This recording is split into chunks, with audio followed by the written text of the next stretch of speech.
Hi everybody, and welcome back to another short video. I quite enjoyed doing a little fly over the BBC channel yesterday, so I'm going to do the same this morning and hope you enjoy this one. It's just really covering what the legacy media is trying to shove down our throats each day, which is probably quite a useful thing to do actually. Understand the enemy, then you can counter the enemy. Let me just bring up the BBC home portal for you. And you can see, just in case you missed it, that there's one particular narrative they're really keen to push. India. Look at that. India surpasses 200,000 COVID deaths amid surge. And then other stories. UK Indians to rally. In fact, actually, if I can scroll this up, you can see they've got UK Indians to help during COVID crisis. And then look, there's a whole section. India COVID crisis. Why India's COVID crisis matters to the whole world. What is the India COVID variant? Sister, help us. Doctor, help us. You're God. Interesting one. Why India's vaccine manufacturers need help. Well, you get the gist of this one. Just a couple of points, if I can put in, just as a little gentle counter. 200,000 deaths in India. Population 1.36 billion. UK, according to the BBC anyway, 140,000 deaths, population 67 million. I don't really think the Indian continent is where the problem lies, but hey, there's nothing like a manufactured crisis to instill fear. And let's be clear in this one, regardless of who doesn't like it or not, this is all about instilling fear. Don't think you're going to get out of this one. So that's the the Indian story that they've led with. Then we've got this interesting story here, if I can bring it up. Look, good news, rejoice. COVID, one dose of the vaccine halves transmission. That's a big claim. Oh, I see. It's a study. It's a study that says this. I get. One single dose of a coronavirus can reduce household transmission of the virus by up to a half. Yep, right? Those given a first dose of either Pfizer or AstraZeneca and who became infected 3 weeks later, hang on, hit the brakes. Those who were given a first dose and who then got the infection. Right. So is this another way of saying this would be that if you get the vaccine, you may also become infected? Would that be another, what do you reckon, another suitable headline, do you think? But don't worry, because even if you get the vaccine and then you get the virus, you're between 38 and 49% less likely to pass the virus on than unvaccinated people. They actually expect people to swallow this guff, by the way. Look, Health Secretary Ubin Fura Hancock describes the study as terrific news.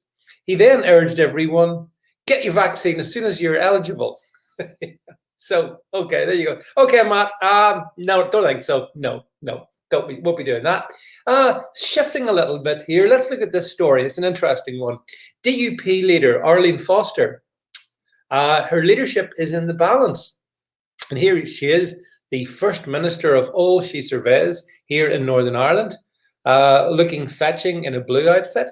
And she is facing a no confidence letter. So this amuses me. It's understood that there's a majority support amongst the party's Stormont and Westminster leadership ranks, about 80%, for a change in leadership.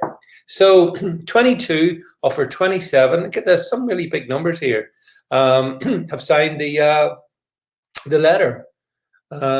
So it's looking like curtains for Arlene. And I guess the issue here, and this won't probably matter to people outside of Northern Ireland, is, but there are assembly elections coming up next year. There is a border up the Irish Sea, and that is going to give the DUP massive problems. So I think what they're doing is they're going to say, come on, Arlene, time to go, bye-bye. So that's what's happening with, if you want to know what's occurring with the DUP. And then can we touch on this one?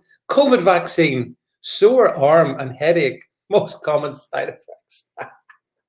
I mean, I gotta love this with the BBC. It's the most common side effect. Of course it is. Yeah. If you say so, BBC, absolutely fine. And everyone knows, because this is YouTube, that any other side effects are remote, almost infinitesimally small. And never mind the fact that we had, I think confirmation, was it, that 19 people have died in the UK? But that was a tiny, tiny number. And we must remember that and not spread medical information. So, yeah, the BBC, sore arm apparently is the most common side effect. Tell me, BBC, Rachel Schrar, whatever you call the health reporter, what's the medium-term side effects? Any thoughts on that, Rachel? No? Oh, yeah, because you don't know, because the drug companies don't know. So all you're talking about is in the instant aftermath, 5 minutes after you've had the injection and the vaccine, you're talking about that. I think sensible people would take a slightly longer view than that, Rachel, but hey, you're a health reporter. What do I know compared to you? And then let's tackle this one here. Demand high as cruises gear up for a restart. Here we go. These are about the cruise ships, which are going to start resuming around the UK. So this is a lovely image. And Fred Olsen are saying that summer cruise ships are just a few weeks away from launch. It's so exciting. And 2/3 of the tickets have been sold. This is fantastic news. Now, you got to have a vaccine before you go on board. That's clear. Maybe two. You've got to make sure you have a mask because you will be asked to wear it in certain places. And of course, there will be social distancing. What a fantastic, joyful occasion these cruises are going to be. I can't wait. Let's see, is there anything else we want to cover before we go here? All right, here's some good news. Self-driving cars to be allowed on UK roads this year.